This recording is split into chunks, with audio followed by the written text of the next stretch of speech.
Voir que la présidente de la commission n'était pas familière de l'exemple que j'avais pris.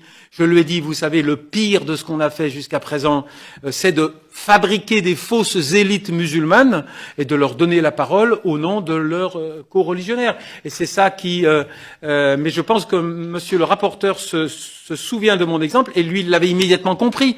Parce que j'imagine que quand il entend l'imam Chalroumi parler au nom des musulmans, alors qu'on a choisi ce monsieur pour son incapacité abyssale à aligner 3 phrases, eh bien il se sent humilié, ostracisé, stigmatisé, comme absolument tout Français de confession musulmane qui dit mais quel est ce système qui me fait représenter par des gens dans lesquels je ne me reconnais pas. Donc on a déjà là qu'on peut toucher du doigt et qui coûte pas cher un dysfonctionnement des mécanismes de représentation des musulmans. Nous ne souhaitons... Alors, des Chalroumi, il y a le modèle analphabète et il y a le modèle savant. C'est-à-dire que dans l'espace public, nous n'acceptons que les musulmans amputés de toute dimension oppositionnelle. Nous aimons bien des musulmans savants et intelligents, pourvu qu'ils cautionnent, en quelque sorte, l'assise du discours de domination sur leur communauté. Mais sinon, on le traite immédiatement d'intégriste. Ce que je dis, moi, François, patron Saint François d'Assise, si c'est Mohamed qui le dit, au bout de 2 minutes, il est traité d'intégriste.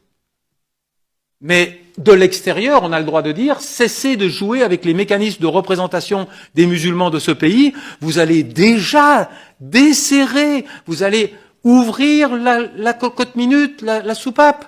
Laissons déjà des musulmans s'exprimer dans le débat public en ayant une posture oppositionnelle. Et vous pourrez retrouver des archives, parce que je n'aime pas qu'on dise « Ah, Burga, il aime bien les musulmans, donc il dit des trucs gentils pour les musulmans. » Non, moi j'aime bien mon pays.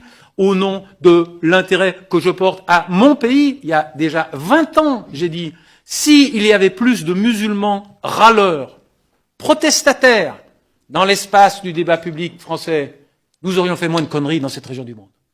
Nos politiques étrangères auraient été plus fonctionnelles. Si nous avions plus de voix musulmane, entre guillemets, mais protestataire, pas émasculé, pas de la tribu des bénis oui-oui, analphabètes ou savants, hein, eh bien, nous aurions une meilleure... je prends des fois des exemples triviaux, j'ai dit, un arabe pour vendre des TGV, ça peut être bien. Eh bien, un arabe pour nous dire la perception qu'il a des dynamiques politiques dans le monde arabe, ça peut être bien aussi. Ça peut aider. Sachons nous appuyer sur une perception expurgée d'une série de contingences, de difficultés qui sont inhérentes à l'histoire. Pourquoi on n'arrive pas à nous corréler rationnellement avec les dynamiques politiques dans cette région du monde? Bon, on pourra en parler pendant des heures. Il y a des explications parfaitement rationnelles, d'accord? Nous sommes en symbiose avec la petite frange des populations maghrébines qui nous disent dans la langue que l'on comprend ce qu'on a envie d'entendre. Mais si on accepte cette interaction, on va voir que la matrice des valeurs communes, elle est bien là.